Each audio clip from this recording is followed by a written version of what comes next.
talked about me a lot, and we've talked about a lot. I'm a college student. I'm going to college for interactive simulation and game technology, but really what I do is write.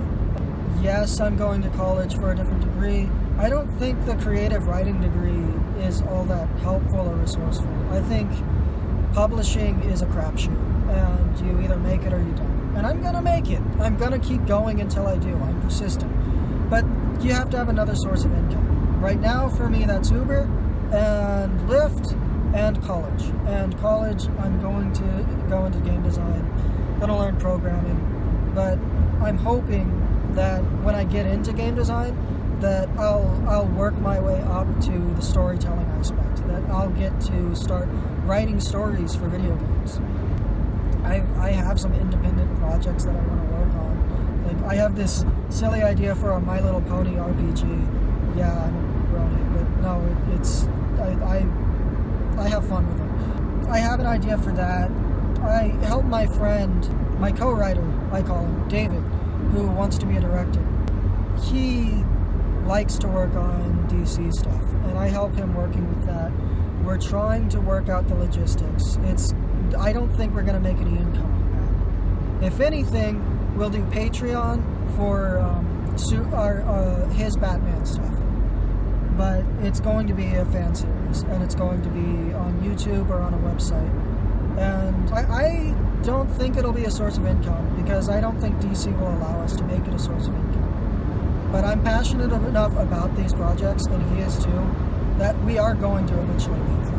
That said, I do have my own stories. I'm working on a superhero project that I need an artist for, and I still don't have one. I've tried to learn.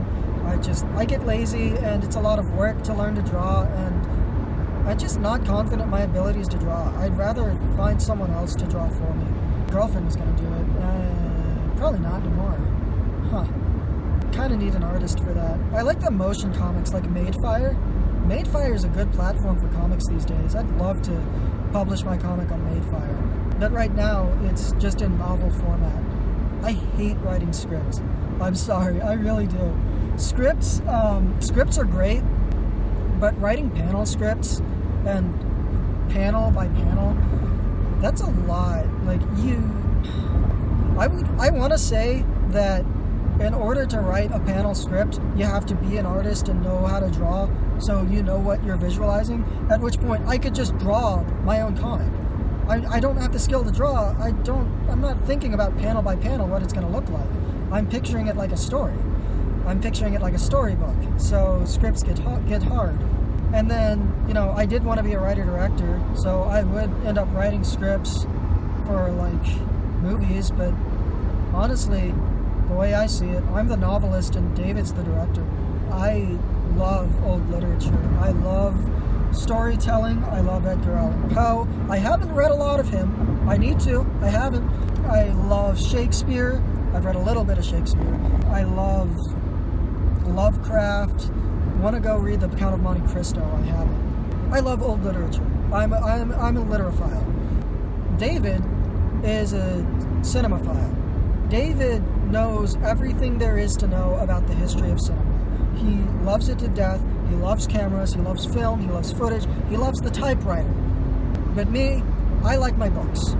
So as much as I would love to go into directing, I think that the best way to do it would be I do the storytelling, he does the directing. Because it's just where I am. I'm better at novels.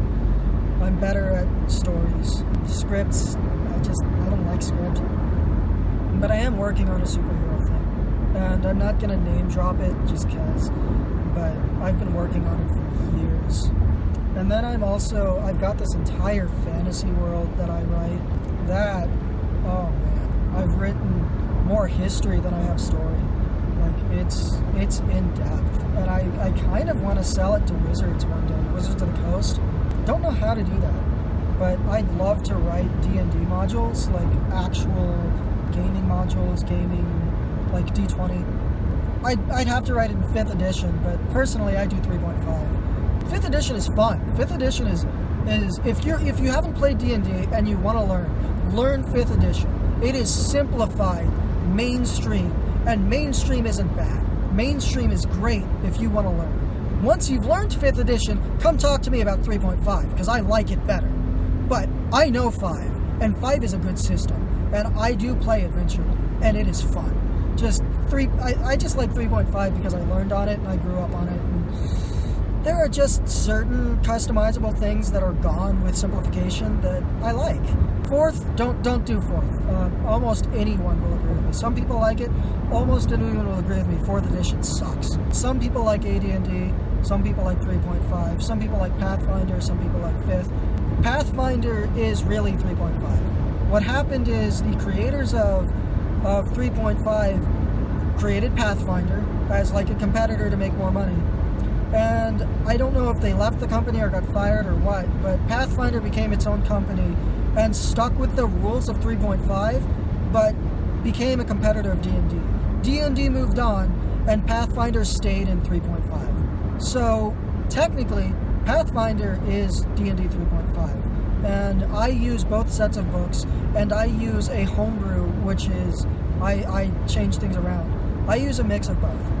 I kind of want to play around with letting Pathfinder characters and 3.5 characters mix. There are differences. I don't know how well that would play, but I'm curious. The rogue in Pathfinder is much different, or not much different, but the rogue in Pathfinder is different from the rogue in D&D. Skill points are different, and that's fun. But yeah, I'd love to write actual adventures to publish with Wizards of the Coast. And I think I'd publish it with Wizards of the Coast, just because they're more mainstream. I have a few. The Silent Tower is one that I've written that I want to run people through. Never have. I might share it online one day. But other than that, yeah, superhero, fantasy. I have science fiction stuff, but not really. I haven't really worked on anything. Had this idea for a vampire novel back when Twilight was popular, but I've kind of just left it alone, neglected it for years. I would say those are my big 3. My fantasy world, my superhero world, and the vampire one. There was a 4th. What was it? I have it all written down. Don't get me wrong. It's all in here somewhere. Just, when I have to think about it. What else do I work on? I do help with the DC stuff. My favorite superhero is... Oh, it's a tie. Okay. It's not just a tie. It's complicated. Favorite superheroes. That's gotta be fun. DC, Robin. It is a tie between Nightwing and Red Robin, which is Dick Grayson or Tim Drake. I love them both. Some days I like Tim more, sometimes I like Dick more. They're both really good. They're both my favorite Robins. But I do like them more than Batman. Don't judge me. Robin is fantastic. Don't think about the 60s Robin. No. Don't think about like the Adam West and what's his name Robin. No. Robin is a cool character. He's really in depth. But my favorite superhero is actually in Marvel, and that is Spider-Man. I identified with Spider-Man a lot as a kid. I wore button-up shirts. I had a comb over. I had the glasses. I actually hid my glasses for the longest time because I didn't want to have them. But still, I identified with Peter Parker, and I grew up loving Spider-Man. I would love, and I know this is asking a lot, I would love to be handed the reins to work on Spider-Man one day. I would love to write for Spider-Man. That is like, dream goals. Writing a Spider-Man story. I've got a timeline. I've got it written down. It's not that I expect to ever be able to do it, but it's just, I'm so passionate about writing. Look, I mean, sometimes you will have ideas that fit into fan fiction or fan theory, or even just your own idea of how a story would work. And you may never get the rights to publish it. But that doesn't stop you from wanting to write it down. So I have my own timeline of Spider-Man and how my own Spider-Man universe would work. I also have a different and unique approach to Spider-Gwen. I was a bit insulted that Spider-Gwen was an alternate universe where Gwen Stacy just got bit by a radioactive spider. I was expecting Spider-Man died and Gwen Stacy took over, and that didn't happen. And when it didn't happen, I went and wrote how it could have happened. And I'm not going to share that because I've got it. I've got a good idea. And if I ever get the reins to it, I'm doing it. Will that ever happen? Maybe not. Maybe. Who knows? But yeah, I have a good idea of the Spider-Man story and where I would go with it. My favorite X-Man is Nightcrawler.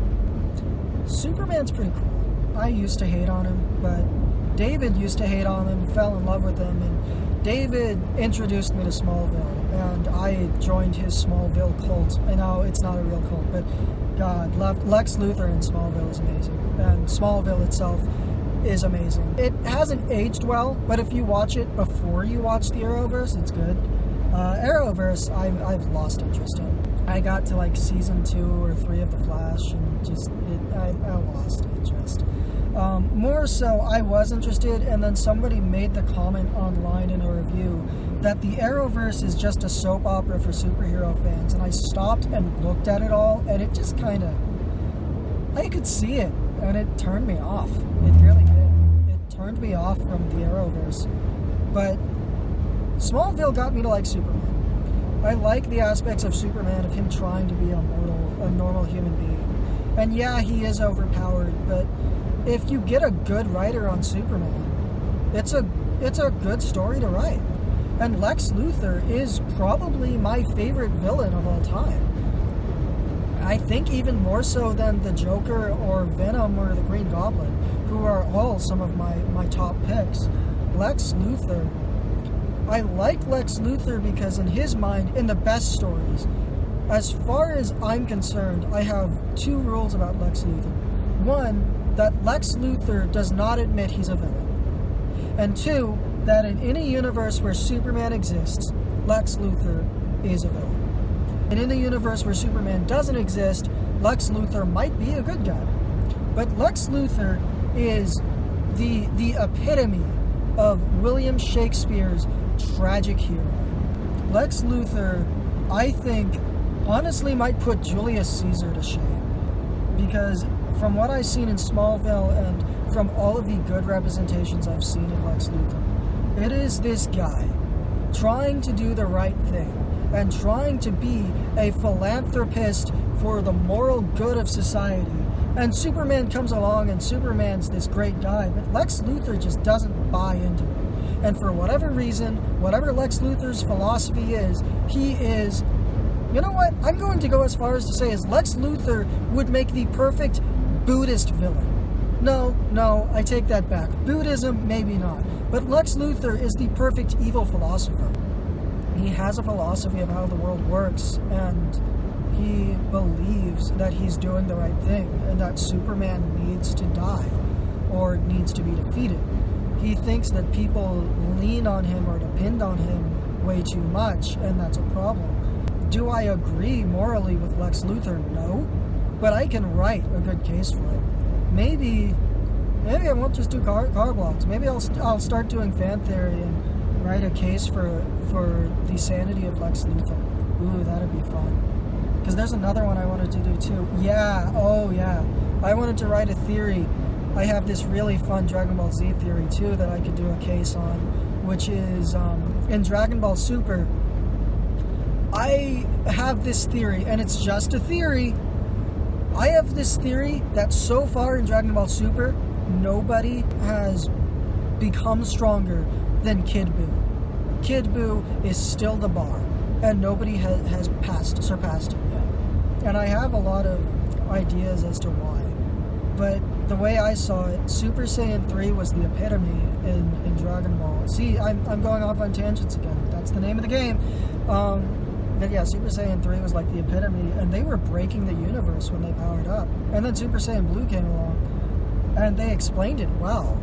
Like, he learned how to use God power, and so maybe he could control it better. But I still think that Majin Buu is the most powerful villain so far in Dragon Ball Super, or Dragon Ball Z. And I will absolutely argue my case for it. Yeah, just you guys wait. But I don't know, I've been talking for a while. I think it's been 45 minutes. I'm probably going to upload this raw and just see how it goes, because this is going to be my first video. So, who knows? But my voice is getting sore, and I should probably stop and eat. This has kind of been a fun session for me. So, I think I'm going to end it here. I've talked a lot, and these guys probably need to go. Yeah, let's see how this goes. I might edit it down, who knows. Don't really have a way to end videos yet, but everyone drive safe, including me. Be safe out there. Don't watch this while driving. I kept my eyes on the road the whole time. My mom might scold me for doing it. Who knows? I'll talk to you guys later. Bye.